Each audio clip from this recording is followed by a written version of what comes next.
Hey team,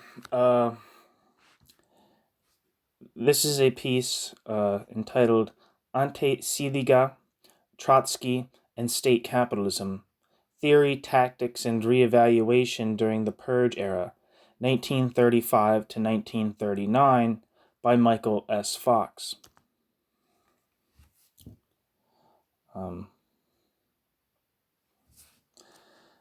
This was referenced in Marcel van der Linden's Western Marxism in the Soviet Union. The Moscow trials forced the international anti-Stalinist left to reconsider its most fundamental truths. The old, rigid categories of capitalism and socialism were no longer certain. A new urgency accompanied the questions of where the revolution had gone astray. Many of the most outspoken anti-Stalinists searching for new answers had been either adherents or sympathizers of Trotsky. For some reason, Trotsky in this article is spelled Trotskii. I don't know if that's how you spell it in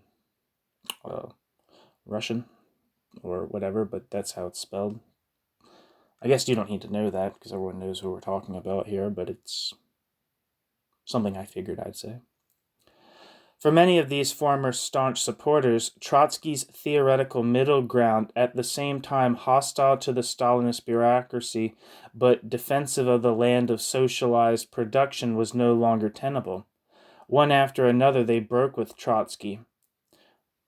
Yet this entire movement of reevaluation in Trotsky's intellectual entourage either has not been fully explored in discussions centering on Trotsky's views, or in a certain Trotskyist tradition has been dismissed as a simple move to the right. One of the best ways to understand both the roots and context of such an intellectual upheaval is to focus on the key individuals. Ante Ciliga, a leading Croatian communist who developed close ties with Trotsky only to break with him in the late 1930s, exemplifies the many levels on which the new split in opposition ranks occurred. First, Ciliga was prominent among those dissident Trotskyists who expounded new theories of state capitalism and a new Soviet bureaucratic class to explain the Stalinized state. Ciliga's theory of state capitalism, set forth most prominently in his 1938 memoir, Au Pays du Grand Mensonge, but also developed in various writings between 1936 and 1939, caused a furor in Trotskyist circles because it graphically depicted the Soviet bureaucracy as a new exploiting class. In addition, Ciliga eagerly participated in the Purge-era attempt to explain the Stalinist counter-revolution through the historical search for Bolshevism's original sins. In proper context, Ciliga's discussion of the course of Soviet history, including participation in a heated international polemic in 1937 to 1938 between Trotsky and his critics over the Kronstadt rebellion, makes clear some results of the new theories propounded about the Soviet system. Finally, Ciliga's own personal and tactical disagreements with Trotsky were influential. Ciliga's collaboration with Trotsky in 1935 and 1936 and the subsequent break that deepened over time profoundly affected Ciliga's political stance in this period. These three dimensions of Ciliga's developing position between 1935 and 1939, the theoretical, the historical, and the personal, are the basis of understanding the movement of revaluation during the Moscow trials as part of an integrated whole.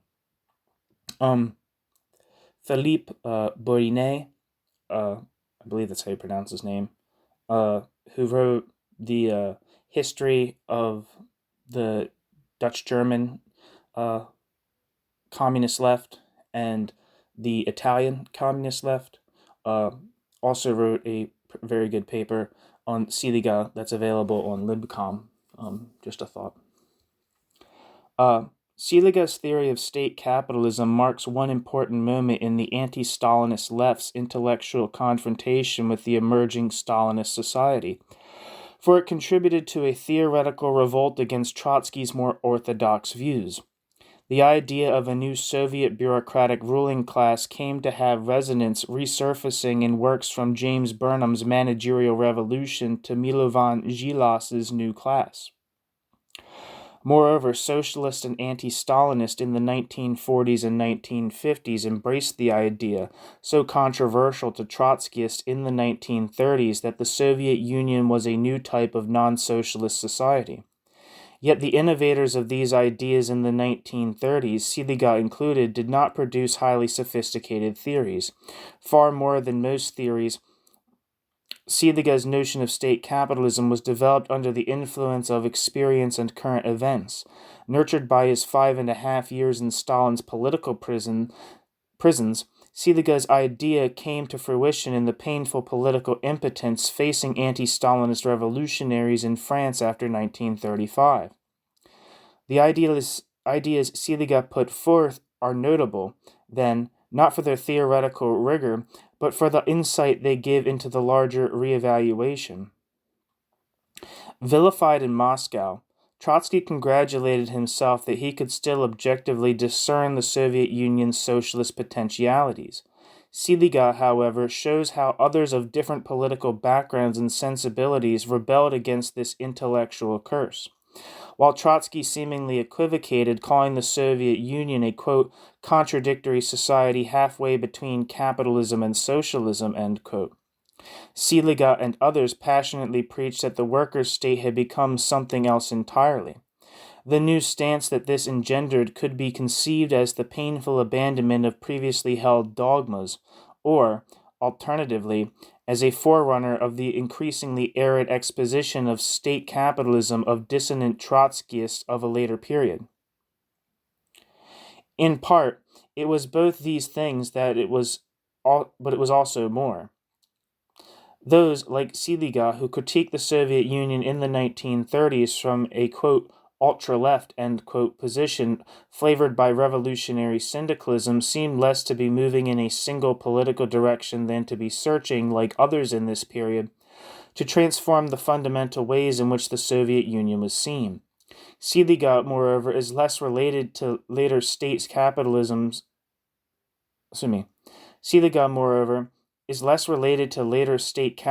theorists than to those oppositionist critics of the Soviet system who influenced him during his 9-year sojourn in the Soviet Union. He can, thus, be seen as a crucial link between older traditions in the revolutionary movement that gave birth to the new class arguments and the Purge-era reevaluation in the West in which he took part. Anton Ciliga was born on the Istrian Peninsula in Croatia in 1898, part of the territory ceded to Italy in 1920 by the Treaty of Rapallo. From 1905 to 1914, he went to school in Mostar in Bosnia-Herzegovina, where his uncle worked as an apothecary. I don't know what that means. As a student, in 1918, he joined the Social Democratic Party of Croatia, Slovenia. In 1920, he joined the Communist Party of Yugoslavia, the CPY, and soon became deeply involved in practical party work. In 1921, Ciliga led a peasant uprising near Pula on the Istrian Peninsula, and after its suppression was forced to leave Italy.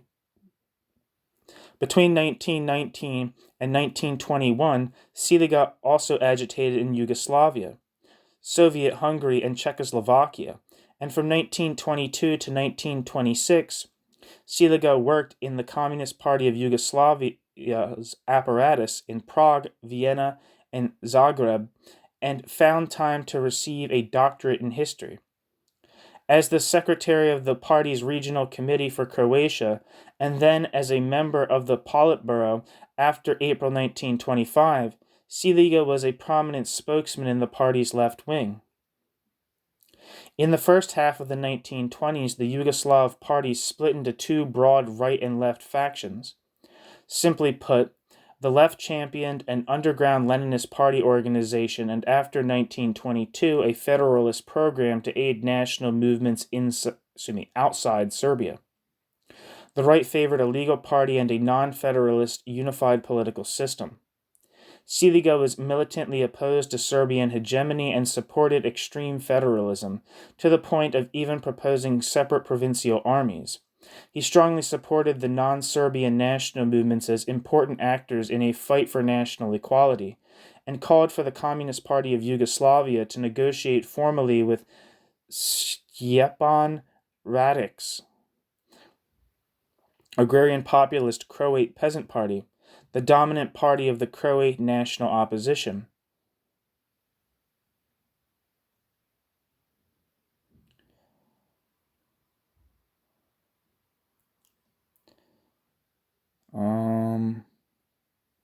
There's a typo here. I think it says on his election to the Politburo of the Communist Party of Yugoslavia, Ciliga was expelled from Yugoslavia. In May 1926, Ciliga became the party's representative to the Comintern's Balkan Secretariat. Later, when the left section of the CPY, the Communist Party of Yugoslavia, was replaced, he joined the Soviet Communist Party, from which he was expelled as a Trotskyist in 1929. As he prepared to go to the Soviet Union in 1926, Ciliga was a seasoned organizer and polemicist. On the 1st of October 1926, filled with anticipation and excitement, Ciliga left for Moscow. In his autobiographical work, Au Pays du Grand Mensonge, Ciliga vividly describes his growing sense of disappointment and shock as he watched conditions in the land of victorious socialism. Workers were stripped of rights, non-Bolshevik revolutionaries were persecuted, foreign communists were pawns, and the ruling officials had adopted remarkably bourgeois habits. A colony of about 120 Yugoslav communists was in the Soviet Union doing party work at the time.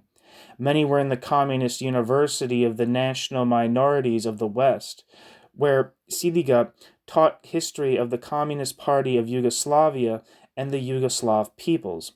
The left of the Yugoslav communists, Ciliga wrote, increasingly drew connections between the battle between left and right in the Communist Party of Yugoslavia, the Comintern, and the Soviet Party. By 1929, a Trotskyist group opposed to Comintern policy was fully formed within the Yugoslav communists. Ciliga himself had been drawn increasingly toward the left opposition, and he entered into opposition work in the summer of 1928. Ciliga considered himself an ardent internationalist and strongly identified with the industrial proletariat, so he gravitated naturally toward Trotsky's position. Ciliga became a leader of the Trotsky supporters among the left Yugoslavs, and he soon got his first taste of official opprobrium. In February 1928, about 40 of the Yugoslavs were reprimanded, 20 were sent into exile but kept their party cards, and 3, including Ciliga, were suspended from the party for a year. Ciliga was provoked into action. Ciliga and 3 close comrades, Mustafa Dedić, Stanko Dragic, and Stefan Heberling, formed a central body with 2 young Russian oppositionists. They drew up pamphlets agitated in factories and among the Yugoslavs, and kept in touch with Trotsky's Moscow organization. One second.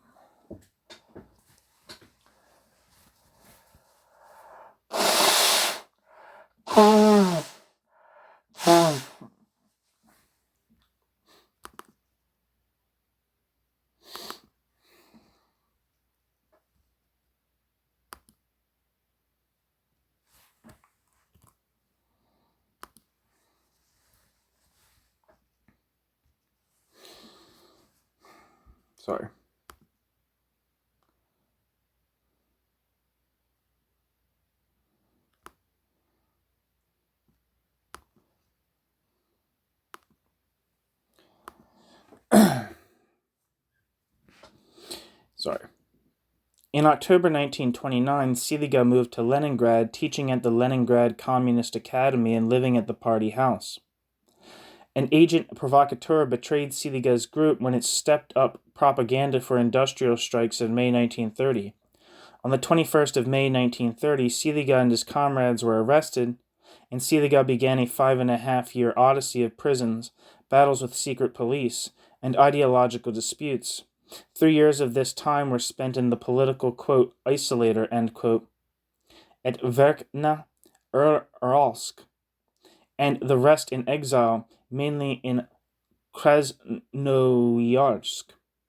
Since he was born in territory that had become part of Italy, Ciliga was able to overcome some scruples and take a passport from fascist Italy. After several hunger strikes and an attempt at suicide, Ciliga was released by the GPU. On the 3rd of December 1935, Ciliga crossed the Polish border. He was one of a very few oppositionist supporters of Trotskii to escape with his life. The evolution of Ciliga's views in prison is difficult to verify, because we have only his own accounts. Clearly this period was crucial in his life. After 4 years as a Trotskyist, Ciliga underwent a transition to an ultra-left stance partially distanced from Trotsky. At the time, he believed this transition to be temporary, but it had lasting effects. In the Verkhna Uralsk Politsoliator, I don't know what the hell that means. A fierce polemic raged between organized groups of anti-Stalinists of all shades. According to Ciliga's own calculations, there were 120 Trotskyists, 16 to 17 democratic centralists, Desists, a dozen Mensheviks, Georgian SRs, and anarchists, and a handful of left SRs, right SRs, Armenian socialists, members of Myasnikov's workers' group, and Zionists. All published handwritten newspapers, signed their names to articles on theory, and held organized debates. Political prison was, quote, the freest place in Russia, end quote. The Trotskyists split mainly on the level of hostility toward the economic system Stalin was creating, were organized into left and right factions, with Ciliga on the left. Years later, Ciliga consistently maintained that he left the Trotskyist organization in late 1932. This claim is borne out by his correspondence with Trotsky and Ciliga's self-description as an ultra-left in his article in Trotsky's Bulletin Opposiции in 1936.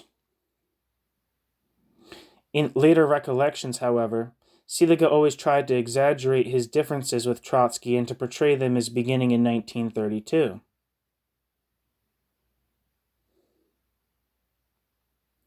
At least some later disagreements were probably projected onto the past. On leaving the Soviet Union, Ciliga immediately made contact with Trotsky, took instructions from him, and offered to visit him in Norway. He also began publishing a projected series of articles in Trotsky's journal and appeared ready to cooperate fully. Only after he broke with Trotsky in the spring of 1936 did Ciliga further distance himself from Trotsky and begin to describe the events in 1932 as the result of deep ideological differences. Ciliga's prison experiences led him to denounce the Soviet Union as a repressive entity of a new kind. For 6 months in 1932, the left Trotskyist in Verkhna Uralsk debated the question of whether the Soviet Union remained a worker state. Ciliga saw it as a socio-economic order hostile to the proletariat and questioned whether the economic foundations of October persisted. After a long period in which no word was received from Trotsky, the prisoners clandestinely read Trotsky's 1931 Problems of the Development of the USSR in the summer of 1932. This work in its first sentences explicitly defined the Soviet Union as a, quote, proletarian state, end quote, and denounced, quote, the waverings of petite bourgeois ultra-leftism, end quote, in shrinking from defending it. The article strongly strengthened the hand of the right Trotskyists in prison. The left Trotskyists were devastated. Ciliga, along with about 10, quote, negators, end quote, who saw little socialism remaining in the Soviet Union, left the Trotskyist prison organization. Ciliga began to fraternize with democratic centralists, Desists. who had by then reconsidered their commitment to a one-party state, and with followers of Gavril Myasnikov in the workers' group, who preached that the worst features of capitalism had been retained in the USSR and whose slogans were for workers' control of production and multi-party workers' democracy. Here, Desists, Mensheviks, Myasnikovцы,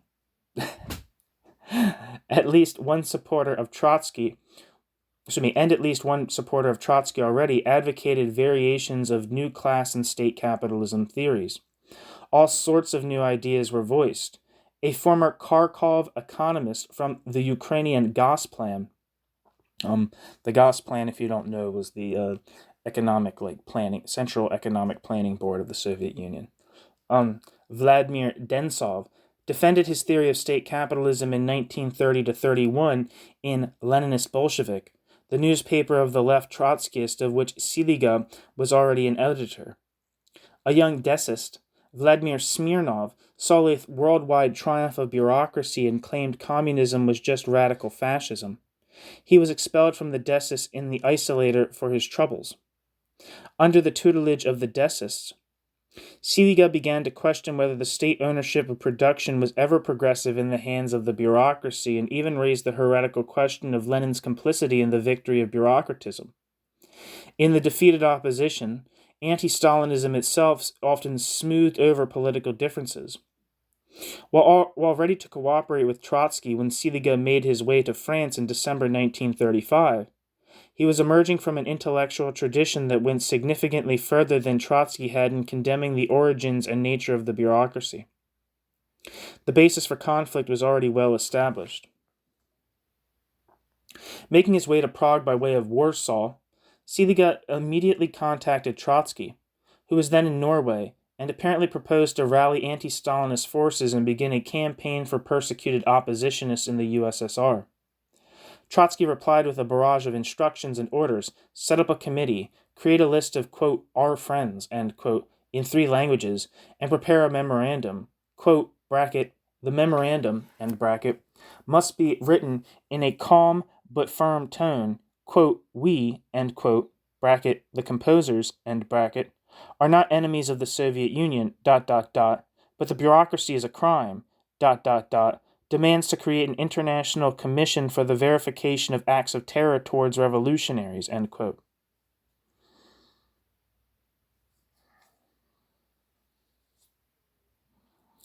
In a second letter, Trotsky spelled out the goal of the campaign. Ciliga must try to seek new allies and, quote, semi-allies, end quote, especially among workers, to demand explanations from Moscow. Trotsky, with his usual perspicacity, discerned from the very first his potential differences with Ciliga over the question of a blanket condemnation of the Soviet Union. Tactfully, Trotsky offered him, quote, personal advice, end quote. Quote, do not engage in this question publicly, bracket, on the Soviet Union as a whole, end bracket, since you will be playing a visible role in this campaign, and because, bracket, this is purely a personal opinion, and, parenthesis, this is purely a personal opinion, end parenthesis, since you have just escaped from the oppressive Stalinist bureaucracy, you must work toward a more, quote, socialist, end quote, parenthesis, objective, end parenthesis, less, quote, moralistic, end quote, parenthesis, subjective, end parenthesis, evaluation of the whole contradictory regime in the USSR, end quote.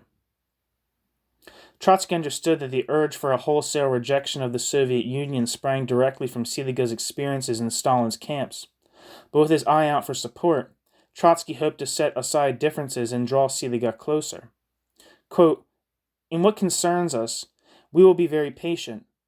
That I promise you in any case, with all your independent searchings in various directions, end quote. Trotsky assured him, quote, you will meet from our side full preparedness for friendly cooperation, end quote.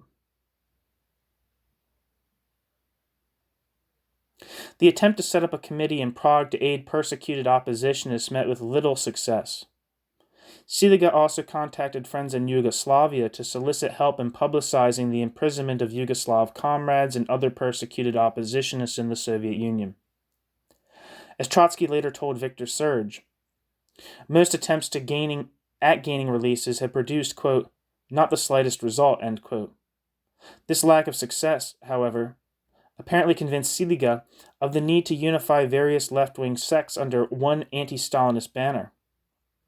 From Prague, Ciliga wrote, quote, on my own responsibility, I undertook negotiations with Russian socialists on exile affairs, end quote. This issue of tactics for the opposition led to Ciliga's first major conflict with Trotsky. Trotsky first brought up the issue of the Mensheviks in connection with the campaign to aid persecuted revolutionaries.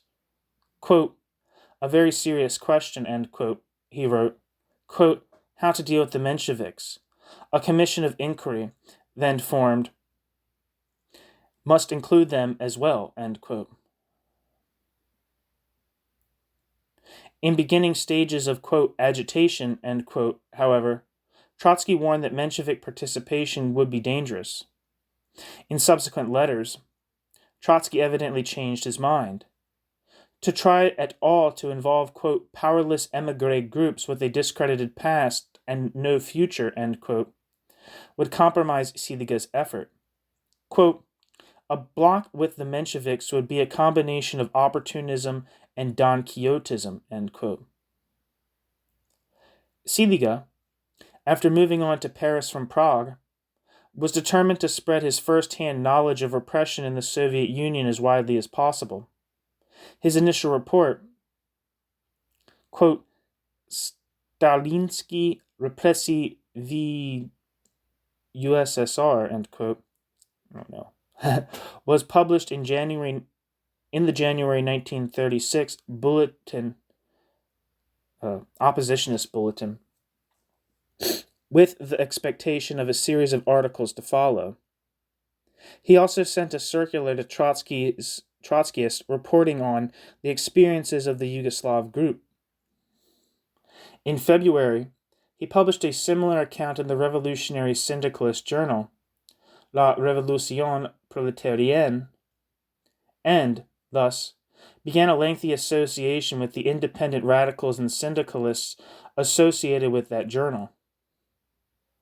In April or May of 1936, Ciliga decided to publish another article about Soviet prisons in the Menshevik organ.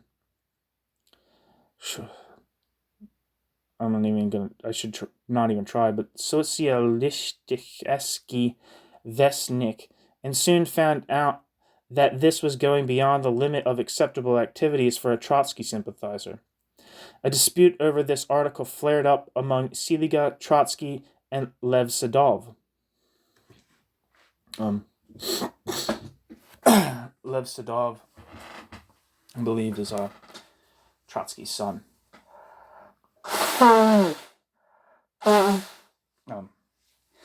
Trotsky had other children, but his I think he had a wife early in his life that he had first batch of children with, and then he had children later on with Natalia Sedov. Maybe her name was Sedova. I can't remember right now. I'm assuming they're the same person. I'm assuming Lev Sedov is their son. But I might be totally talking out my ass. I don't know what I'm talking about. I don't know anything. Oh yeah, it says right here. Jesus Christ. Man. A dispute over this article flared up among Ciliga, Trotsky, and Lev Sedov, Trotsky's son and close collaborator, who also edited the Bulletin in Paris. Incredibly, the argument dragged out until spring of 1937 and soon widened to include basic questions of tactics for anti-Stalinist Bolshevism. The initial circumstances of the dispute were banal. Ciliga claimed repeatedly that Sedov had agreed with Ciliga's publishing a factual article for the Mensheviks. Sedov denied this and maintained that Ciliga had agreed to put the article off until after he had finished his series for Trotsky's journal. Sedov at first issued an ultimatum, demanding that Ciliga withdraw his article for the Mensheviks. Trotsky, interned in Norway and forbidden to write anything in Russian, sent a letter in German to Ciliga, warning that, quote, "You must choose between our international organization and the Mensheviks," end quote. Ciliga repeated the obvious point that he was far closer to Trotsky politically than to the Mensheviks, refused on principle to back down. Matters became more serious when the July-August issue of the Bulletin published a short notice, quote, on Comrade Ciliga's articles, end quote, effectively banishing Ciliga from the fold. Quote, in his article in the Bulletin number 49, Comrade Ciliga briefly stated his view of the USSR as the view of the, quote, ultra-left, end quote, wing. At the same time, he considers it possible to collaborate with the Mensheviks. The history of the revolutionary movement is full of examples of ultra-leftists who approached opportunism, from the other end of the spectrum. It goes without saying that our bulletin cannot have any political collaborators in common with Menshevik publications, end quote. This disagreement seemed initially like another of the petty disputes that plagued Trotsky and his organization in the exile years. But, like some other such disputes, deep differences on substantive issues of organization lay behind the squabble. On the 14th of May, Ciliga wrote Trotsky a long, sharply worded, somewhat rambling letter in which he quoted the young Trotsky and declared himself in favor of a united front of anti-Stalinist oppositionists, socialists, and anarchists. He insisted that his article represented a blow against the GPU tactic of divide et imperia. I guess that's divide and conquer in French. I don't know. Quote, of course my article can only be a small blow. A terrible blow for Stalin and the Comintern would be a common uprising. Russian communist oppositionists, socialists and anarchists, you and the Mensheviks in front of the European proletariat against the Stalinist repression. And, on the contrary, you're coming out against even such a small blow to the Stalinists as my article gives Stalin, an invaluable victory, end quote.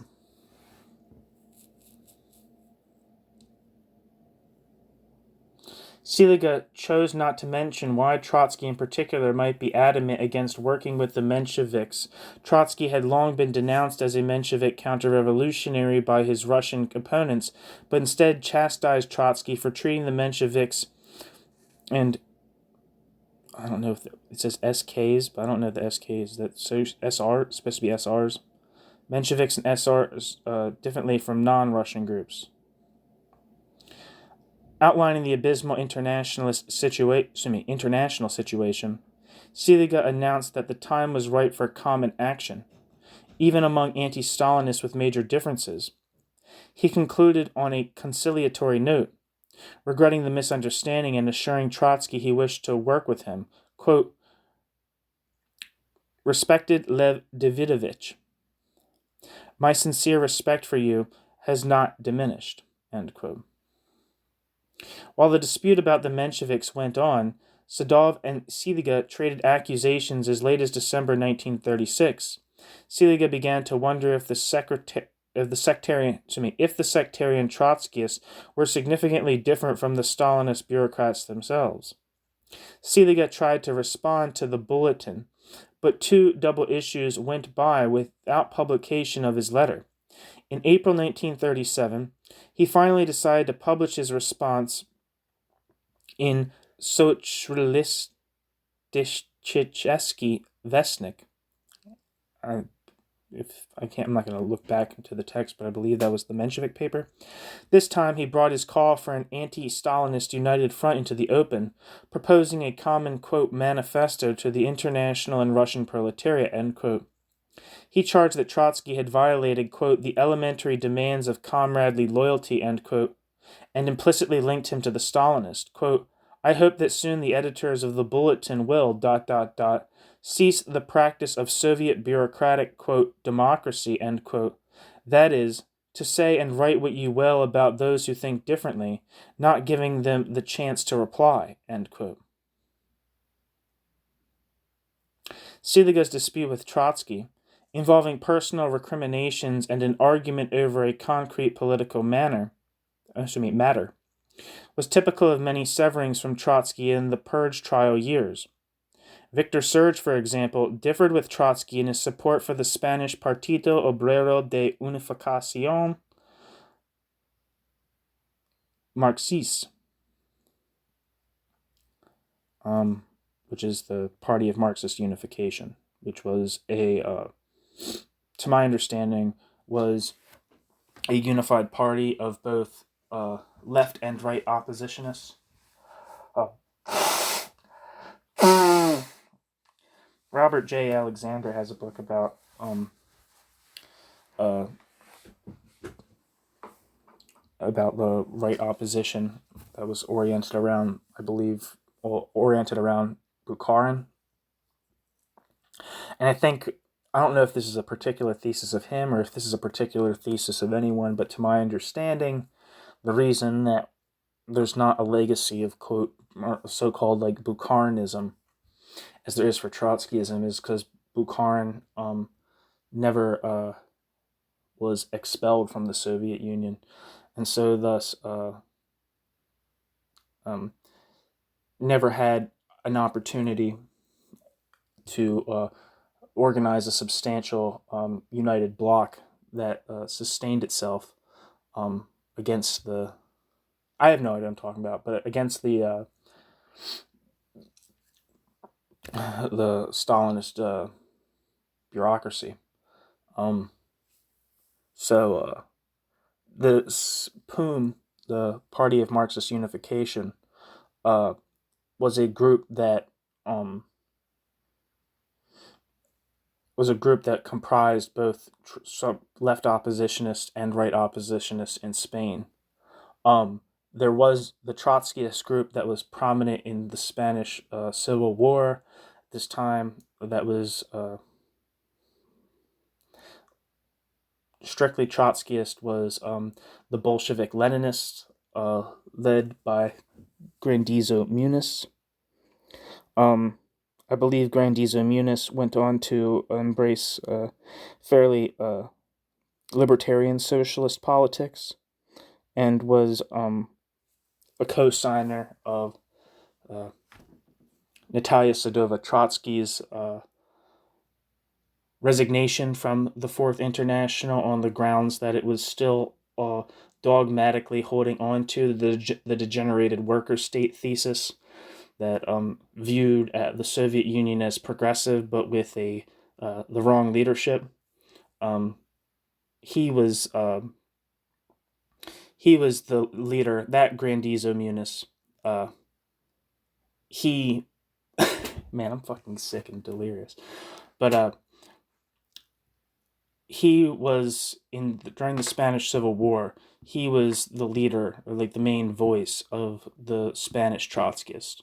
So there's a lot of times there's confusion about the Party of Marxist Unification, the PUM, being a Trotskyist organization. I don't believe that was actually the case, and it seems like right here we're having verification of that. But I'm not an expert on the left opposition in the Spanish Civil War. I'm more familiar with the CNTFAI. But even there, I'm not that well known. And if you're listening to this, you should just stop listening to me and go listen to Homage to Catalonia by George Orwell, because it's phenomenal. Anyway, back to reading. Victor Serge, for example, differed with Trotsky in his support for the Spanish Partido Obrero de Unificación Marxistas. I don't know if it says Marxist, but it seems like it should be Marxistas or Marxist. I don't fucking know. What Serge called Trotsky's sectarianism raised a question that went beyond its polemical value. Was Trotsky not cut from the same cloth as the Stalinists themselves? Ciliga was now ready to develop his differences with Trotsky into a sustained theory and critique of, quote, Trotsky and his supporters, end quote. Ciliga wrote, quote, are too closely linked with the bureaucratic regime of the USSR to be able to conduct the struggle against the regime to its final consequences, end quote. I think that was was kind of a general stance of a lot of people uh, that, for instance, Cornelius Castoriadis definitely was of the opinion that Trotsky, or I guess, and I think Claude Lafleur too was, and this people generally, it was the position of socialism or barbarie, that I'm not 100% sure, but I believe that their position was very similar, in that like Trotsky was too um, responsible for the bureaucratic degeneration of the Soviet Union to have anything approaching a clear analysis of that degeneration. Anyway, while remaining on cordial terms with Trotsky personally, Ciliga reserved his harshest polemical attacks for the basic similarity between Trotsky and the Soviet bureaucracy. Quote, Trotsky, after all, is nothing but the theorist of the regime which Stalin is carrying out in practice, end quote. He wrote at his most bitter. This sentiment, linking Trotskyism with Stalinism, was undoubtedly strengthened or even caused by Ciliga's quarrel with Trotsky and Sedov. It was an idea that was also gaining in popularity during the Moscow trials. Once this basic similarity was posited, all sorts of questions demanded answers. What was it in Bolshevism or in Bolshevik bureaucratism or in Bolshevik morality that had ruined the revolution? The parallels between Ciliga's course and the experiences of Victor Serge are impossible to ignore. Like Ciliga, Serge objected to Trotsky's sectarianism, was castigated in the Oppositionist Bulletin, and was compelled to reconsider the large questions of where the revolution had gone wrong. Quote, in the hearts of the persecuted, end quote, Serge recorded, quote, I encountered the same attitudes as the persecutors, end quote. The vastly different backgrounds of Trotsky and Ciliga were most clear in Ciliga's objections to the fanatical Bolshevik Partynost, which Trotskyists often shared. I don't know what Partynost means. I don't know. Anyway, in the Trotskyist opposition, he wrote, quote, a quotation from Trotsky had the value of proof, ... All the rest were the devil's own, end quote. Anyone who raised doubts about the nature of the Soviet Union as a worker state risked being labeled a, quote, extreme left-wing petit bourgeois utopist, end quote, if not an outright counter-revolutionary.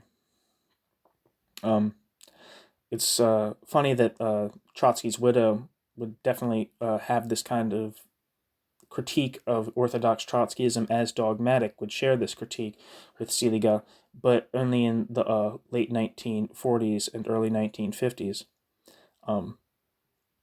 That Trotsky's concrete analysis of specific conditions at particular times were, something akin to eternal truths. That was her critique of the Fourth International as it desperately held on to the degenerated worker state thesis. It seems like right here, Ciliga is saying a very similar thing, but applying it directly to Trotsky himself and not just to his followers. Ciliga's sense of solidarity with those of other leftist tendencies and his stress on open debate eventually clashed with Trotsky's militancy. Only after Ciliga had fallen out with Trotsky was he denounced and attacked within the Yugoslav party as a leading Trotskyist spy. After his return to the West, Ciliga had naturally renewed contacts in Yugoslavia. For genuine Trotskyists were in that country, but a small group in Zagreb was centered on a Trotsky supporter named Mirko Kus Nikolajev, who was apparently in touch with Ciliga. In fact, Ciliga himself returned to Yugoslavia briefly in the fall of 1937 to find a Yugoslav publisher for his forthcoming autobiographical work. As soon as Ciliga crossed the Yugoslav border from his native Istria, he was picked up by the Yugoslav police, taken to Belgrade, and held in isolation for 2 months. He was accused of being a Trotskyist agent and questioned about his actions in the Communist Party in the 1920s. Ciliga, in a letter to Milan Kirkin, the editor of Nova Europa, claimed that Yugoslav communists had denounced him to the police.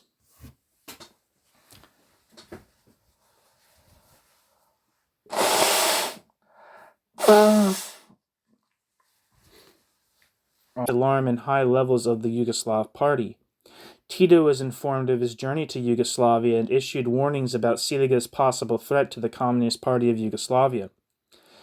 Tito wrote an all-out attack on Ciliga in June 1938 and branded him not merely the head of Yugoslav Trotskyism, but an agent of the Gestapo, the Italian secret police, and a, quote, ordinary fascist hireling, end quote.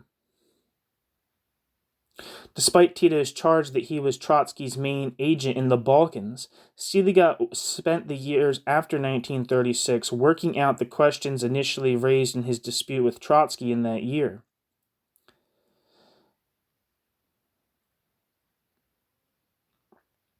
He completed Un peu du grand mensonge in 1937 and joined a group of independent radicals and syndicalists contributing to La Revolution Proletarienne.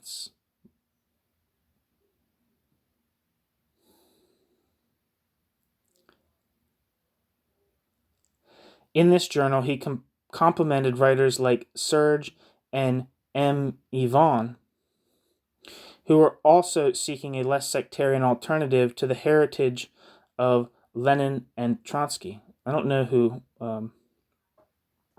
M. Ivan is.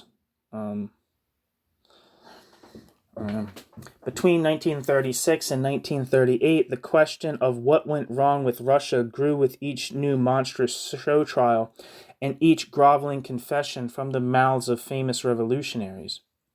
If the Soviet Union was not a, quote, degenerated workers' state, end quote, as Trotsky still maintained, and it was certainly not a bourgeois state, what was it? When Ciliga challenged Trotsky's view of the Soviet Union after 1936, he was pitting himself against a theory, for all its, quote, literal-minded mechanical Marxism, end quote, that many have criticized, that at the time seemed to many to have the full weight of orthodoxy behind it. Despite the many twists and turns of Trotsky's formulations, his basic evaluation of the Soviet Union, as Knai Paz has shown, remained consistent between 1934 and 1939. Throughout, Trotsky maintained that the state ownership of the means of production qualitatively distinguished the Soviet Union from both bourgeois and fascist states, end quote. Knai Paz wrote a big fat book about the ideas of Leon Trotsky. I believe his first name is Baruch, like Baruch Spinoza, who later changed his name to Benedict Spinoza, I'm pretty sure, the philosopher. His prediction also remained constant. Either the proletariat would throw off the parasitic bureaucracy and build socialism, or a bourgeois restoration would take place through the bureaucracy's seizure of property rights. Thus, Trotsky continued to uphold strictly orthodox Marxist categories. Either there would be a capitalism, or there would be socialism. The betrayal of the revolution by the Stalinist bureaucracy was only a temporary, unstable stage. Revolutionaries must defend the Soviet Union as a potentially socialist order.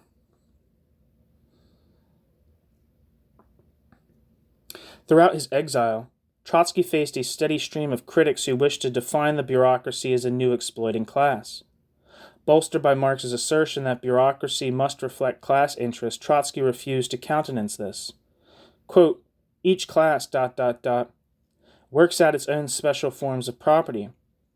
The bureaucracy lacks all these social traits. It has no independent position in the process of production and distribution. It has no independent property roots.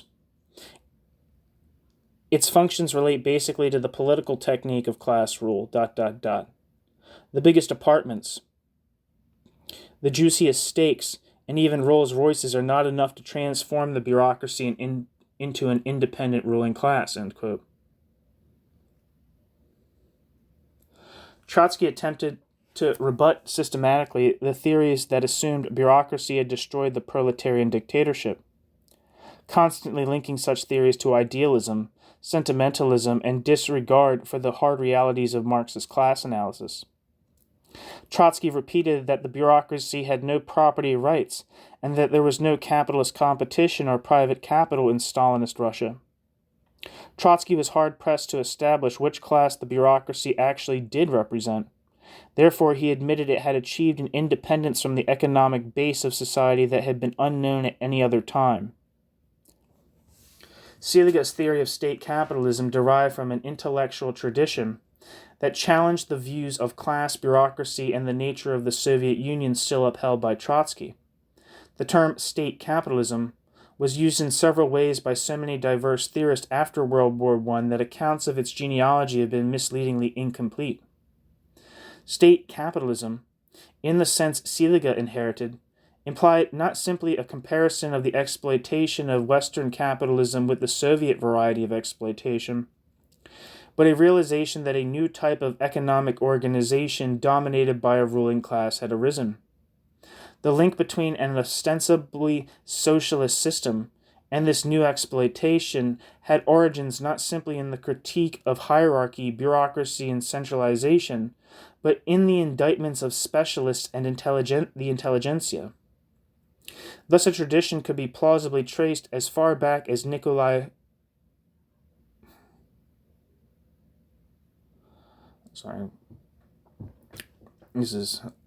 This edition I have of this is fucked up. Thus a tradition could be plausibly traced as far back as Mikhail Bakunin's prescient condemnation of future exploitative state control under Marxism, or Jan Mahaiski's, quote, unmasking, end quote, of the class interest of the intelligentsia in the ideology of social democracy. Jan Mahaiski was like a radical, I believe he was like a radical libertarian socialist from Poland, who strongly criticized the division between intellectual and manual labor as the foundation of exploitative hierarchical societies.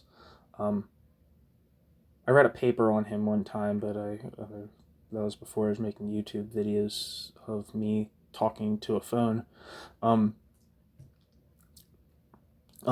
But there's one by Paul Averich, the historian of Russian anarchism, about Jan Mahaiski. Anyway, thus a tradition could be plausibly traced as far back as Bakunin's prescient condemnation of future exploitative state control under Marxism, or Jan Mahaiski's, quote, unmasking, end quote, of the class interest of the intelligentsia in the ideology of social democracy.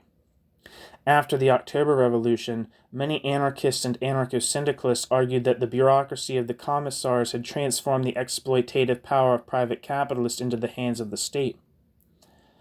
Such fears, however, were hardly contained by party lines. They motivated successive groupings of the Bolshevik left that condemned bureaucratization, repudiation of workers' control, and conciliation towards specialists. Old Bolsheviks, according to Stephen F. Cohen, who wrote a big fat book on Bukharin and is featured in the 3-part mini-series about Stalin, which is actually really good. It's not like just like a Cold War, crock of shit. I mean, it has like Moshe Lewin and Stephen F. Cohen and other like Alec Nova, like people who actually know something, like at least serious historians in it, not just like cranks or strictly people from like the Hoover Institute or whatever. Anyway, according to Stephen F. Cohen, often claimed Bukharin had first developed the term state capitalism to describe heavy state intervention in the economy during World War I, especially in Germany. Significantly, Bukharin described the capitalist class, quote, united in a unified trust, end quote. The real confusion began when the term was adopted by Lenin in a positive sense in two critical moments: during the short-lived economic policies of the spring of 1918 and the retreat of the mixed economy of the new economic policy in 1921. In 1918, Lenin wrote, quote, "It is not state capitalism that is at war here with socialism, but the petite bourgeoisie plus private capitalism fighting together against both state capitalism and socialism," end quote. State capitalism, as the most developed form of capitalism, would encourage further central control and counteract the economic disintegration of a petit bourgeois small-holding economy. Lenin resurrected essentially the same line of reasoning in 1921 to justify the, quote, state capitalism, end quote, of the new economic policy. Lenin's critics on the left rejected, quote, building communism with non-communist hands, end quote, and Lenin's assumption that the dangers of state capitalism would be checked because ultimate political and economic control lay in the hands of the dictatorship of the proletariat. Not only non-party revolutionaries, but members of the Bolshevik left pointed to the evils of state, bureaucratic, and class exploitation inherent in the term. While Lenin's state capitalism was to be but a sector in the new state's combined economy, critics threw the term back as descriptive of the whole system. The inauguration of the NEP was an open invitation to those on the left of the Bolsheviks somehow to link the new policies with the evils of traditional capitalism. Several Decist and workers' oppositionists in the years after the 10th Party Congress in 1921 developed sweeping critiques and passed them on to others searching for new answers, including Ante Ciliga and Verkhna Alsk.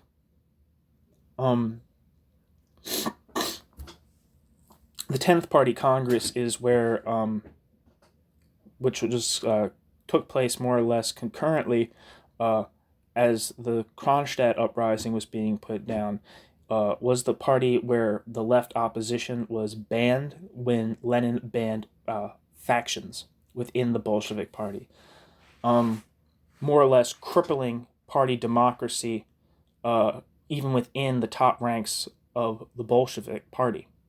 To my understanding, Leon Trotsky was fully in favor of this banning of factions, and was also one of the key wrecker or destroyer or butcher of the Kronstadt Rebellion of 1921, and is pretty crucial in spreading misinformation and lies about the content of the Kronstadt uprising to the international left.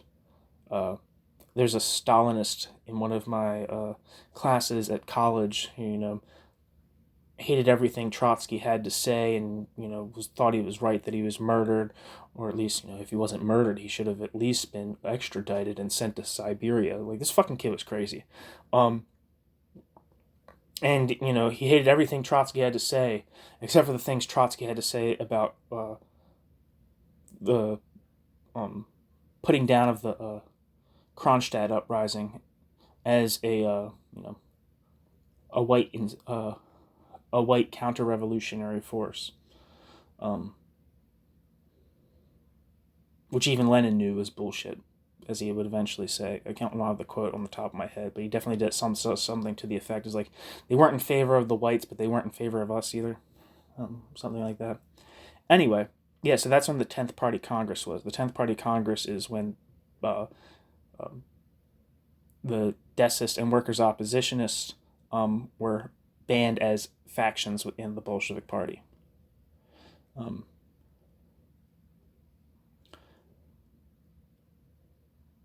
Since 1923, Trotsky and his supporters had popularized the dangers of bureaucratization, but had stopped short of challenging the fundamental nature of the regime. Indeed, Trotsky's critique of bureaucracy and calls for workers' democracy after 1923 can be seen as a limited continuation of ideas expressed earlier by other trends on the Bolshevik left. Trotsky consciously hewed to Leninist orthodoxies regarding the party and proletarian dictatorship, even within the circle of his followers. Temptation grew to go beyond Trotsky, especially after forced collectivization and industrialization.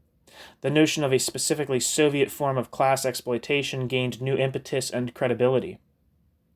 Yet Trotsky remained consistent. His own familiarity and rejection of, quote, new class, end quote, theories dated to his reading of Mahaisky in 1899. Okay, so Mahaisky was writing early. I thought he was a later guy, but let me look it up real quick. Sorry. This is going to drive me crazy.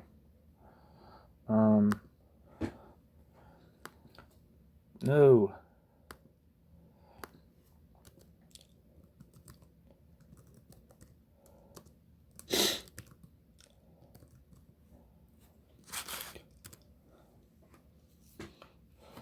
Yeah.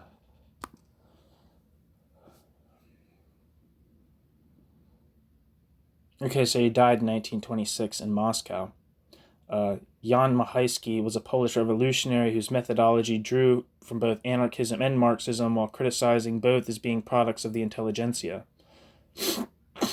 Okay. So, yeah.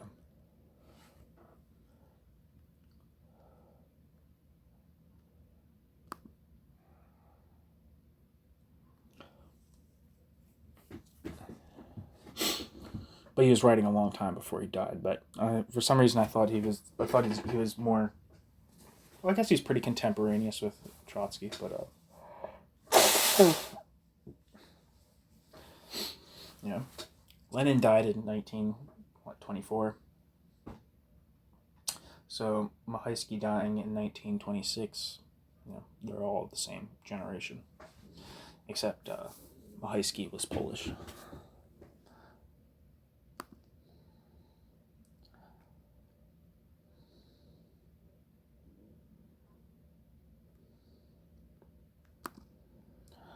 Anyway, Trotsky's rejection of state capitalism theory was clear well before he dismissed Myasnikov's formulation of it in 1929. Ante Ciliga's importance in the transmission of the notion of state capitalism is twofold. He was one of the first, after 1936, to raise the theory in Trotskyist circles, and he associated the term with a comprehensive empirical description of a new exploitative order far worse than even Western imperialism. He did this at a crucial time, when a new skepticism and outrage was fanned by the show trials in Moscow. Moreover, he did so in a way that directly challenged Trotsky's position.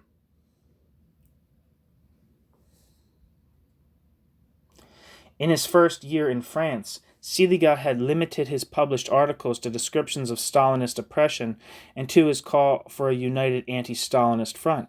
Only after 1936 did he begin to write about Soviet state capitalism. In an article titled Les Révolutions russes et les raisons de sa dégénérescence, he assumed first that the counter-revolution had already occurred. A new privileged class resting on a, quote, corporative, hierarchic base of all public organizations, end quote, was master of the means of production in the proletariat. Second, he assumed that this class was composed of, quote, all sorts of responsible communists and non-party specialists, end quote. Ciliga used the bureaucracy, therefore, to prove that the revolution was bankrupt and to promote a position that was hostile to specialists and that defined workers' control as the precondition for socialism. He charged that after the October Revolution, tentative attempts had been made to establish collectivist organization in the factories, but the rising bureaucracy eliminated them in 1920 to 1921. The system of, quote, a bureaucratic state capitalism triumphed, end quote. At this stage, Ciliga displayed his connections to Trotsky by indicating he still believed a bourgeois restoration would occur in Russia, only he defined this restoration as the culminating point, not the beginning of counter-revolution. Ciliga, thus, undercut his own assertions that the bureaucratic class was a new phenomenon in an economic system of a fundamentally new type. His call to arms, moreover, came straight out of Trotsky's theory of permanent revolution. To save the Russian proletariat, Europe must be raised to socialism. Ciliga's argument raised a number of thorny theoretical problems he did not confront. Chief among these was not only Marx's assumption that a state bureaucracy is never independent as a class, but also the fundamental Marxian idea that the exploiting class is defined by its ownership of the means of production. To suggest that the Soviet bureaucratic class sustained itself simply by its managerial control over industry was defensible, but demanded a reworking of Marx's analysis of class exploitation. In addition, the word capitalism in the phrase state capitalism retained a sharply defined Marxist definition. To use it to describe the Soviet Union with no market economy and no capitalist class seemed to critics to be a flagrant error. Finally, the emphasis on a new exploiting class left unanswered the most important questions. What about the control over the bureaucracy itself? What about Stalin? Ciliga did not attempt to go to the root of these theoretical problems. Rather, he developed a morally charged and bluntly simple version of the theory of state capitalism that drew heavily on his own observations in the Soviet Union. Ciliga's moralism and stark conclusions, however, were representative of the Purge era. In comparison, Trotsky's theories were sophisticated and refined. Despite all he had suffered at the hands of Stalin, Trotsky had not actually experienced life in the Soviet Union in the 1930s, and his analysis always retained a certain removed, he would have called it objective quality. In 1938, Ciliga formulated his idea of state capitalism in Au Pays du Grand Mensonge, a book that overflowed with personal experience and outrage. From the first, Ciliga tried to taint the Soviet Union with the long-established sins of capitalism. He described the new bureaucratic class as thoroughly capitalist. Quote, their habits were remarkably bourgeois. One met important officials powdered and perfumed like demi-mondaines. I don't know what that means, end quote. It therefore made little difference whether private capital existed. The results were the same. Above all, exploitation of labor was the same as, if not worse than, it had been under capitalism. Nothing remained of the October Revolution but its hypocritical outward form. What Ciliga lacked in theoretical sophistication he made up for in blunt revolutionary ardor. Two camps existed in the Soviet Union, the, quote, hardworking and exploited masses, end quote, and the, quote, exploiting leader, end quote. Ciliga's castigation of bureaucracy flavored his pronouncements with vaguely anarchist and syndicalist elements, especially in his championship of workers' self-direction of industry. Ciliga never addressed the theoretical aspects of the Soviet bureaucracy's relation to the means of production. He never tried to explain or compare fascism with Stalin's Soviet Union. Despite his radical anti-bureaucratism, he never suggested a society should function without a bureaucracy, state, or revolutionary party. Instead, he linked the exploitation of workers and the rise of Stalinist bureaucracy to the pessimistic message that nothing of the revolution's degeneration could be salvaged. Above all, he countered the selective condemnations of Trotsky with personal suffering. Quote, those who have not undergone the prisons, the concentration camps, and Soviet elite, quote, those who have not undergone the prisons, the concentration camps, and Soviet exile, where more than 5 million galley slaves are kept, those who do not know the greatest forced labor camps history has known, where men die like flies, are beaten like dogs, and work like slaves, they can have no idea what Soviet Russia and Stalin's classless society are, end quote.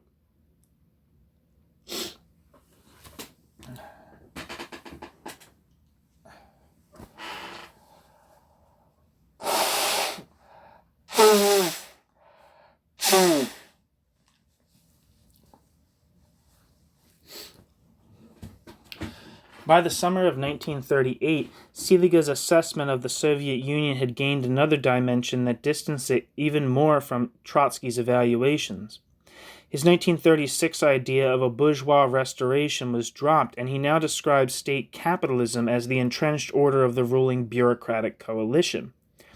This pessimism, or realism, seemed the direct result of the Moscow trials. Quote, "The liquidation, of the revolution, seems to me so manifest," end quote. Ciliga now wrote, quote, "that I consider it superfluous to prove it in this exposition," end quote.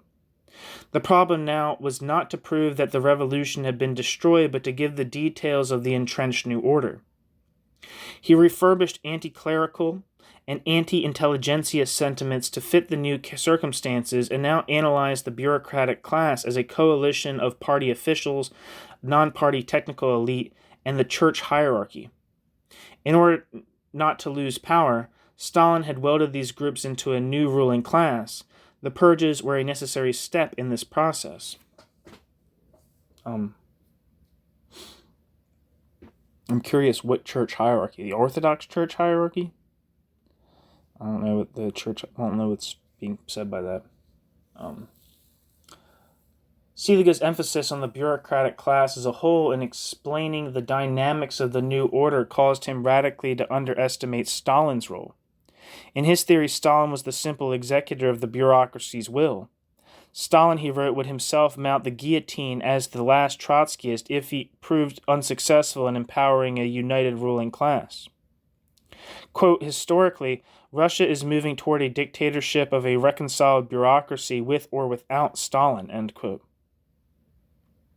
Stalin's heavy-handed rule over the bureaucracy soon weakened his analysis and, with it, some of the attractiveness of the idea of state capitalism.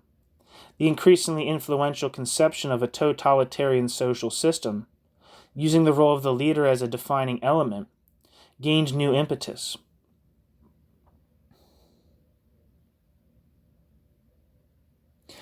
In 1937 and 1938, in Trotskyist and anti-Stalinist circles, others began taking up the issues Ciliga had raised in 1936. In 1937, M. Ivan, a worker who had spent 11 years in the Soviet Union and was closely associated with La Revolution Proletarienne, brought out a pamphlet backing up revisionist theories. One second.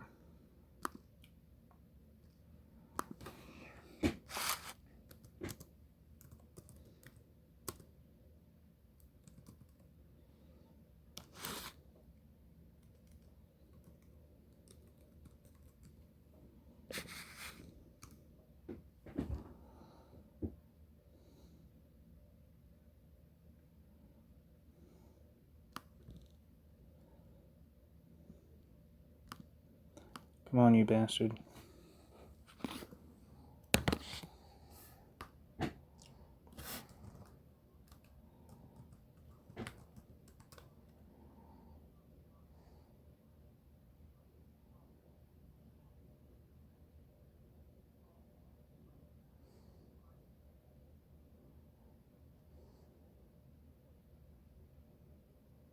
One second.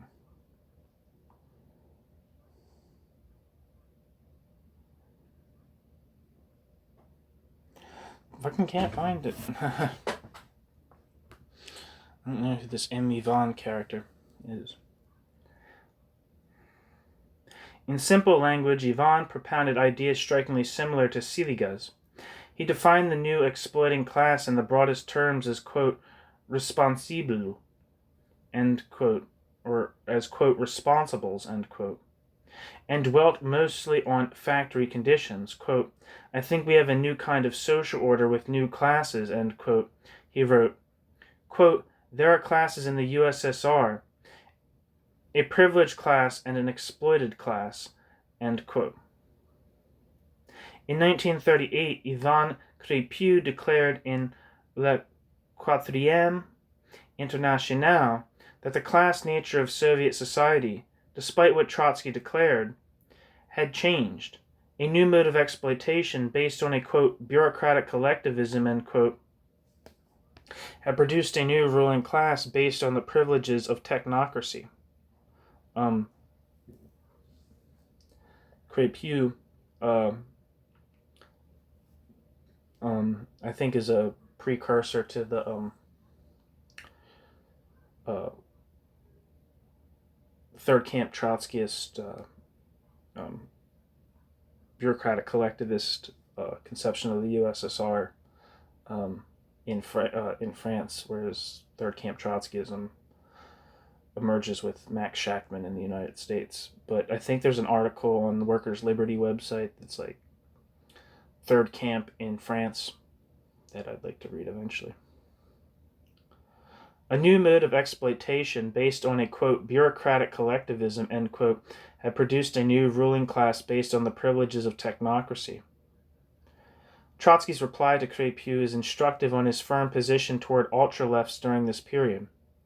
The ultra-left mistake, Trotsky wrote, was not to understand that the regime that safeguards nationalized property against imperialism remains the dictatorship of the proletariat regardless of its political forms. Moral sentimentality should not obscure the necessity of a proletarian bulwark against imperialism, end quote. By 1939, after the Hitler-Stalin Pact, Trotsky's firm position of the last 5 years was placed in doubt. In his last major theoretical pronouncement, The USSR in War, Trotsky repeated that the Soviet Union was no more than a degenerated worker state, but he struck a strangely uncertain note. In responding to Bruno Risi's thesis, in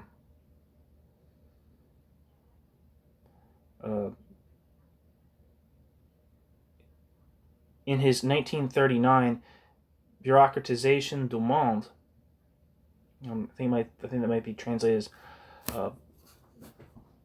bureaucratization of the world, that a new worldwide bureaucratic class had emerged. Trotsky acknowledged that the Soviet bureaucracy might remain in place without a bourgeois restoration. Trotsky also now adopted a new conciliatory tone towards his ultra-left critics, specifically mentioning Ciliga. Quote, "Let us concede for a moment that the bureaucracy is a new, quote, class," end quote, and the present regime in the USSR is a special system of class exploitation. What new political conclusions follow for us from these definitions, ... Certain of our critics, Ciliga, Bruno, and others, want, come what may, to call the future revolution social. Let us grant this definition. What does alter in essence? ... Nothing whatsoever, end quote. Trotsky was creating harmony where it did not exist. Ciliga and others had pictured a social order in which socialized production was not only exploitative but was the defining possession of a new ruling class. This order could hardly be reconciled easily with Trotsky's continuing defense of the Soviet Union on the grounds that it still maintained a nationalized economy.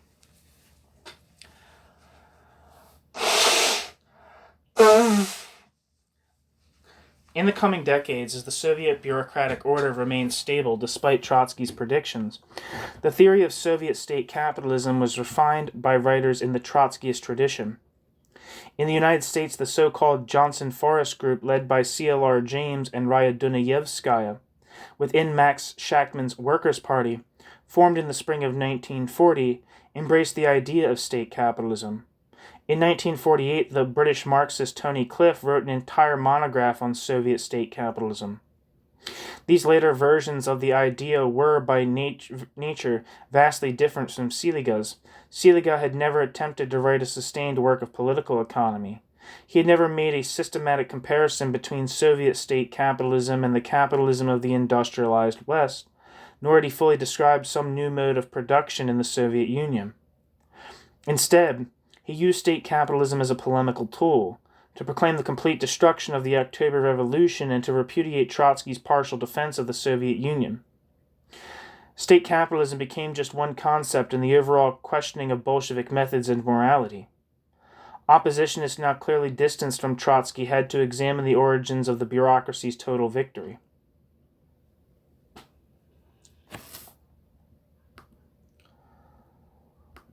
One second.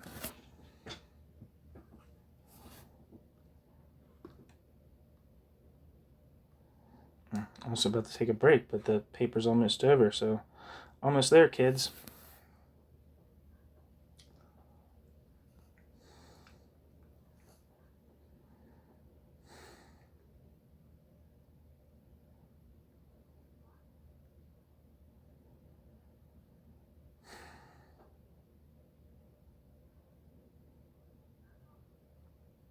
The dispute over the Kronstadt uprising, and by extension the question of Bolshevism's demise, was first brought to international attention by Trotsky in an open letter to Wendelin Thomas, a former Reichstag member of the United States Dewey Commission investigating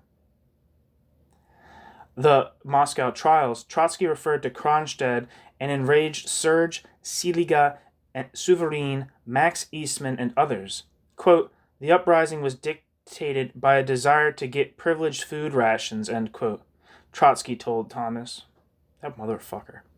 The rebellious Kronstadt sailors in 1921 were, quote, deeply reactionary, end quote, and despite what they thought, counter-revolutionary.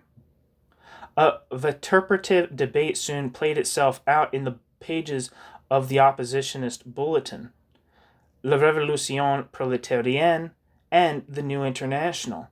The affair started not as a sudden attack by Trotsky's critics, as Deutscher implies, but as a response to Trotsky's own comments in a disturbing time. Serge responded quickly and observed that the revolt may have been a threat to the Bolsheviks and the revolution, but that it was absurd to claim it had occurred over food rations. Kronstadt, he wrote, had supported a fundamentally revolutionary goal, free Soviets and the end of the military methods of civil war. Trotsky's supporters soon struck back. John G. Wright wrote a long piece reviving the old line that Kronstadt's counter-revolutionary sailors were pawns of the Mensheviks and SRs. With a straight face, he added that Serge's contention that the repression could have been avoided, quote, can and does lead only to eclecticism and the loss of all political perspectives, end quote. The Trotskyist paper, Lutte ouvrière, sorry, I don't think there's some fucking typo here.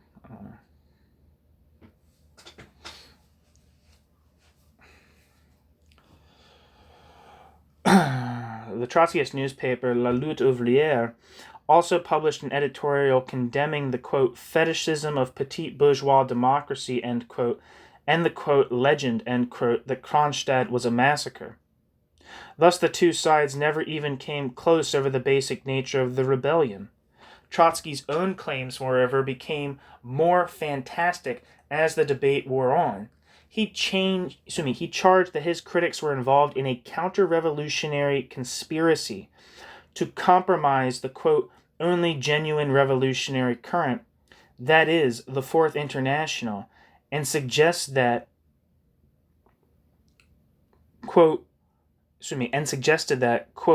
Messieurs moralists, you are lying a bit, end quote.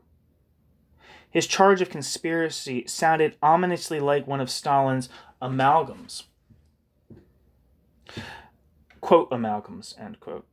Trotsky even claimed at one point that he had no connection with the suppression and knew nothing of any massacre. Quote, I personally did not participate in the least in the suppression of the Kronstadt rebellion, end quote, he wrote. Quote, nor in the repressions following the suppression, end quote. Only months before, Trotsky's staunch supporter Wright had noted in passing that what the surviving documents indicated. The Commissar of War had arrived in Petrograd sometime on the 5th of March, 3 days before the assault on the fortress. Soon after the controversy broke out on the 19th of November 1937, Trotsky had written to Sadov admitting that he had supported the suppression of the Kronstadt Rising in the Politburo at the time, while Stalin had counseled negotiation, something Trotsky never mentioned publicly in any of his writings on Stalin. Substantively, Trotsky argued that the revolutionary elements of Kronstadt had been transferred away from the fortress during the Civil War, and that, despite the naval base's sterling revolutionary name, the events of 1921 were but one in a series of petite bourgeois and white guardist movements. The sailors' goals of, quote, Soviets without communists, end quote, would have led inevitably to a capitalist restoration. Thus the uprising, quote, regardless of the, quote, ideas, end quote, of the participants, end quote, was by nature counter-revolutionary, end quote. 17 years after the events, Trotsky thus repeated almost verbatim the accusations he had made during the Bolshevik propaganda campaign that had immediately followed the rising.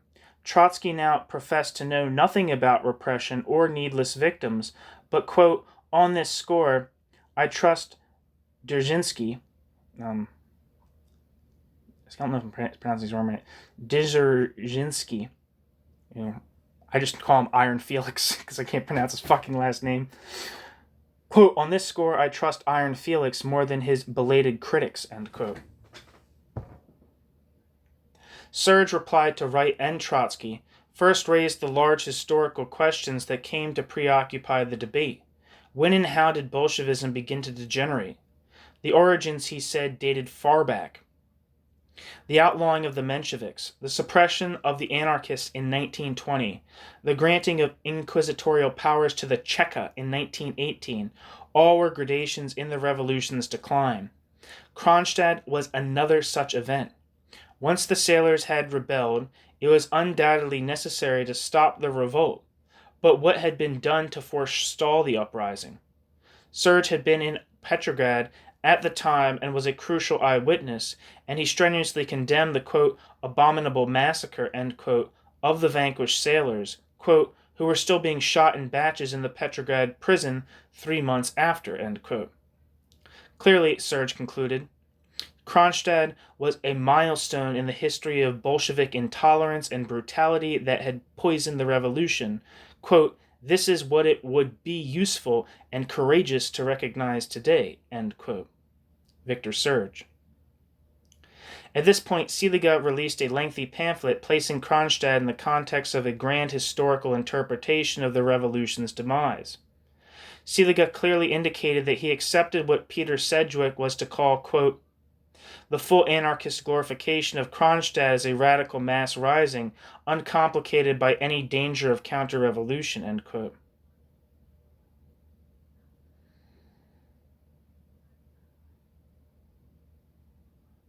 God, it's so fucking stupid. The first glorious years of the revolution, Ciliga wrote, were characterized by the energy and revolutionary spirit of the masses, but by 1920 to 1921 the revolution had entered a critical phase. The party's solution to economic problems was to increase the power of bureaucracy in the 9th and 10th Congresses. Quote, Lenin rigidly carried it through.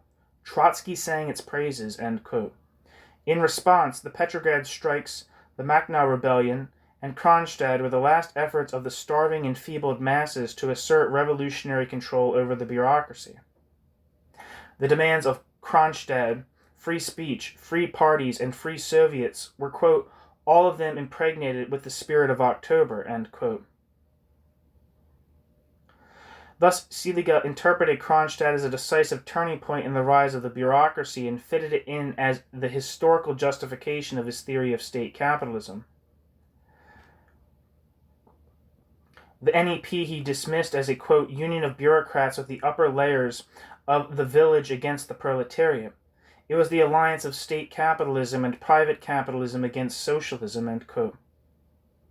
Unquestionably, Ciliga wrote, the final triumph of state capitalist bureaucracy under Stalin, the Moscow trials, and even the and the events of Kronstadt 17 years before were inextricably connected.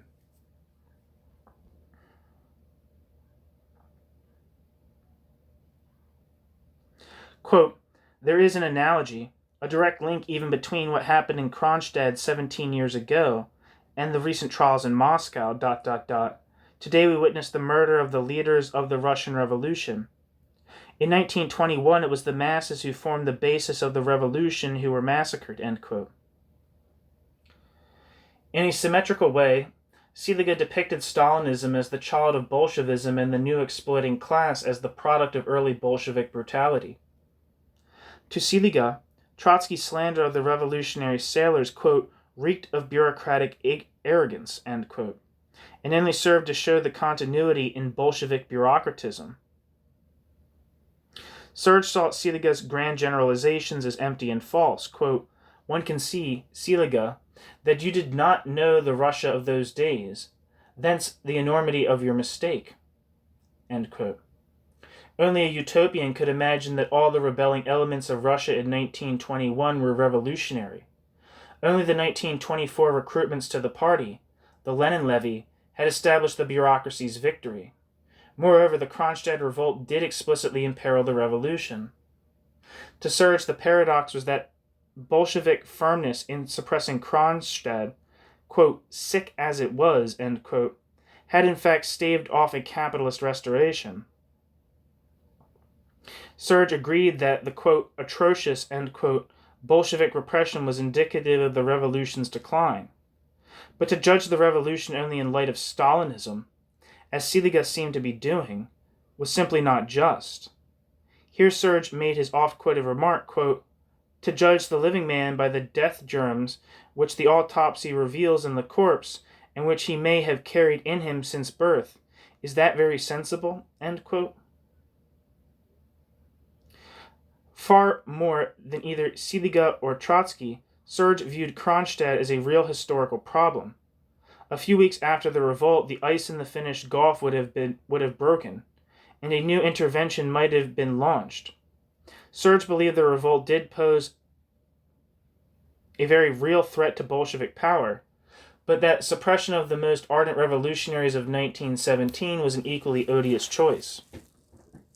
In contrast, by calling all the masses revolutionary and all the party leaders bureaucrats, Ciliga simplified the event to the point that the motivations for suppressing the revolt were reduced to the class interest of the bureaucracy, the exploiting state capitalist. Similarly, by restoring to the line that all the sailors were objectively counter-revolutionary, similarly, by resorting to the line that all the sailors were objectively counter-revolutionary, Trotsky simplified the event into just another correct decision of the Leninist Central Committee. Serge's disagreements with Ciliga do not, however, obscure the basic similarity that linked their examinations of Kronstadt. Both were seeking to explain the revolution's downfall through intolerant and repressive strains in Bolshevism. Above all, both criticized the mistakes of Bolshevism in highly moralistic language.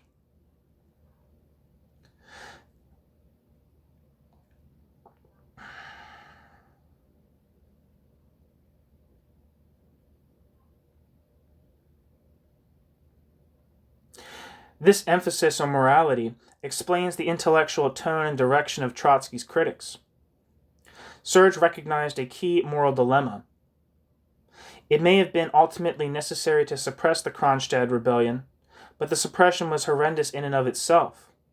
Ciliga went further and viewed all Bolshevik mistakes before and after in terms of a moralistic determinism. Quote, it was from this point onwards, that the Bolshevik repudiation of morality so frequently evoked took on a development which had to lead to the Moscow trials.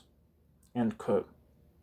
Ciliga's writings throughout the period was filled with references to morality and the revolution. Serge and Ciliga both assumed there was a certain socialist way of acting and that it must not be violated.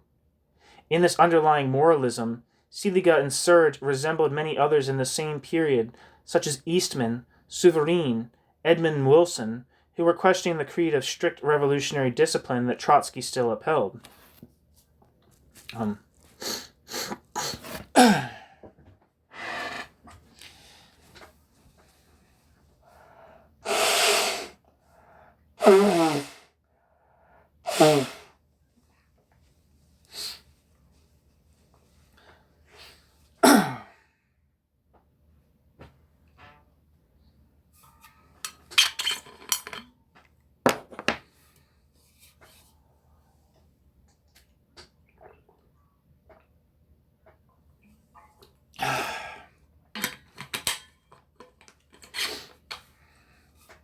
Sorry, get some water.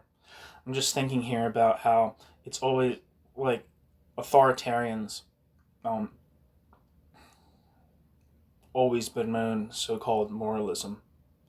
And even on the left, there's this bemoaning of moralism, as if there were any kind of values and moral or ethical questions that surround the implementation of violence that a revolution may or may not require. Um, like, it seems like it would be ridiculous to me. It would be extremely ridiculous to me to act as though, for example, forced collectivization, and the extreme exploitation that took place in the urban and rural areas of the Soviet Union during the first three 5-year plans, criticizing the utter human catastrophe of that, and the responsibility of those who led it and carried it out, criticizing the destruction of human life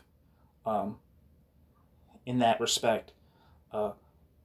If someone was to say, you're just moralizing, I think that would be a pretty disgusting response to that. And I think you can say the same thing here about,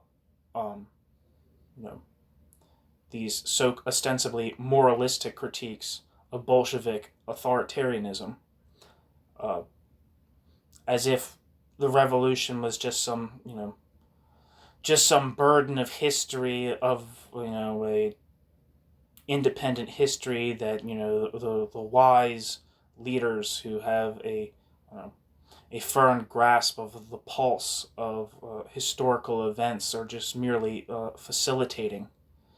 And there's no that kind of dogmatic, stagist, automatic, impersonal, scientistic type of Marxism, as if there was no human values or suffering or the hopes of emancipation involved in revolution, as if it were just some kind of just merely a game of strategy between us and them.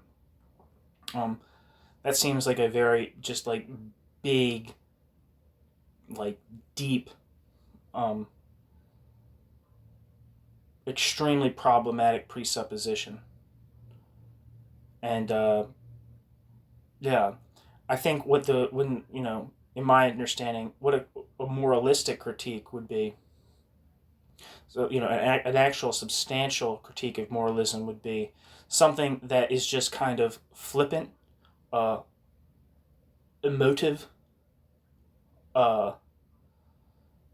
just kind of screaming, and without any kind of regard to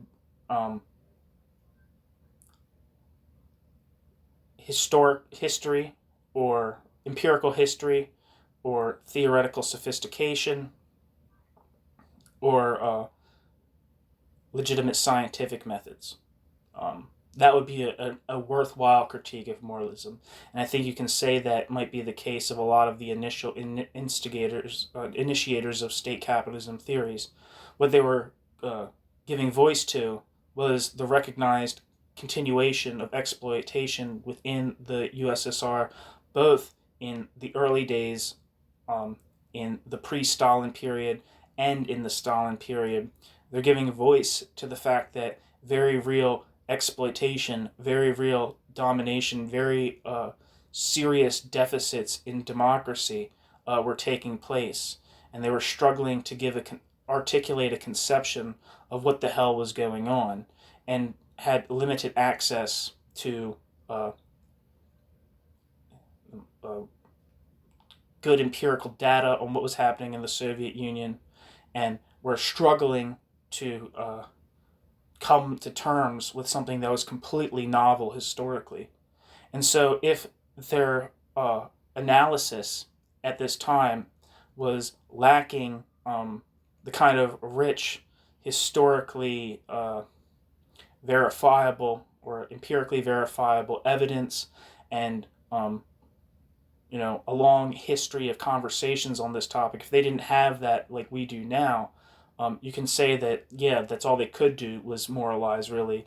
Or if there was if it lacked social scientific rigor, then you could say, on one hand, you can like say, okay, well, that is moralizing and that is a deficit and should be improved upon by later theories.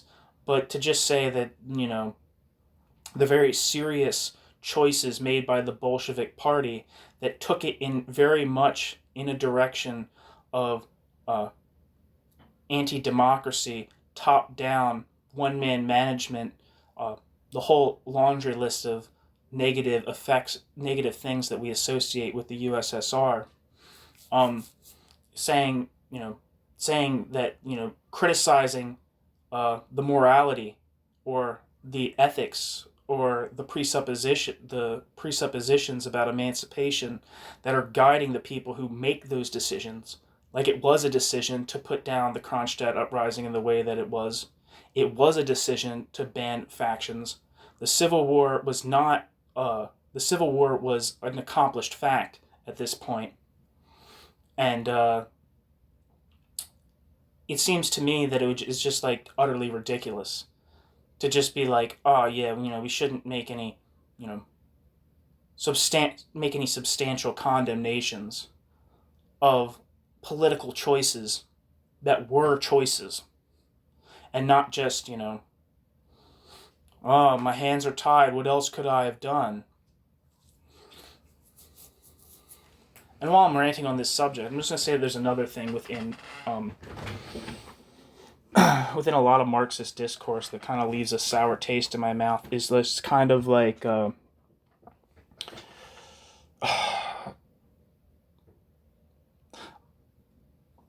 and this is true of not just Marxists, but just I suppose just like people in general maybe, is that they have, for negative things that they don't want to take accountability for because they're they're getting flack for, or they're being criticized for. There's always the thing, the situation just forced my hand. And then everything else that is positive is like a just an instantiation of their genius and their capacity to read the situation. So determinism, when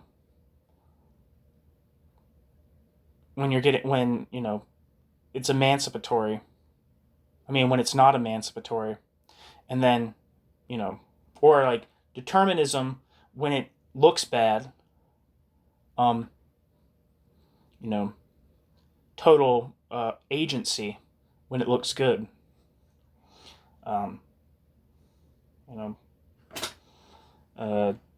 That's just kind of a thing that you just kind of sort of notice about folks. And that's not really a very sophisticated way of putting it, but that's kind of the always thing, It's like, when you do something bad, I couldn't help it. You do something good, I chose that. I planned that out. It's a manifestation of my clear-sighted reading of the situation. Sorry, no one here needs to hear any of this.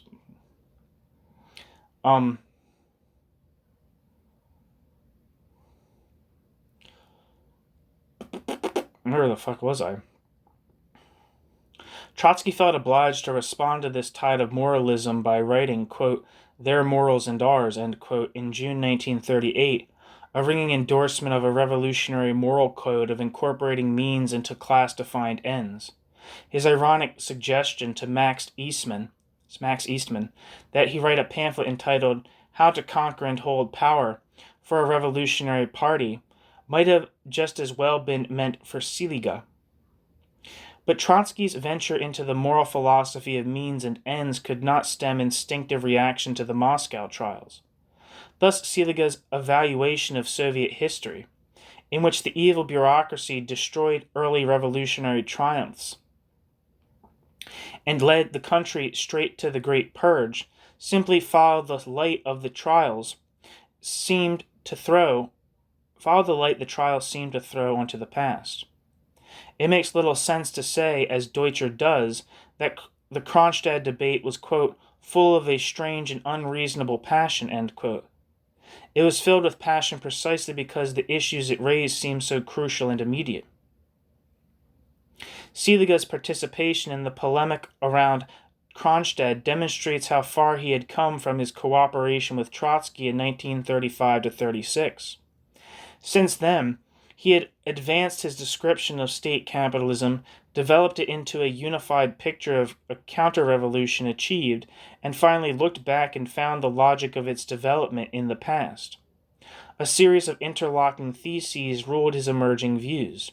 Trotsky was not that far removed from Stalinist bureaucratism. Stalinism was the heir of bureaucratic Bolshevism, and the revolution's degeneration derived from the immoral methods of that bureaucracy. His move away from Trotsky can only be understood as occurring on many levels. Ciliga's course after he left the Soviet Union reflects two demands placed on Trotsky's sympathizers and other anti-Stalinists reevaluating their stances during the purges. On the one hand, radical transformations in the Soviet Union prompted the need for new, quote,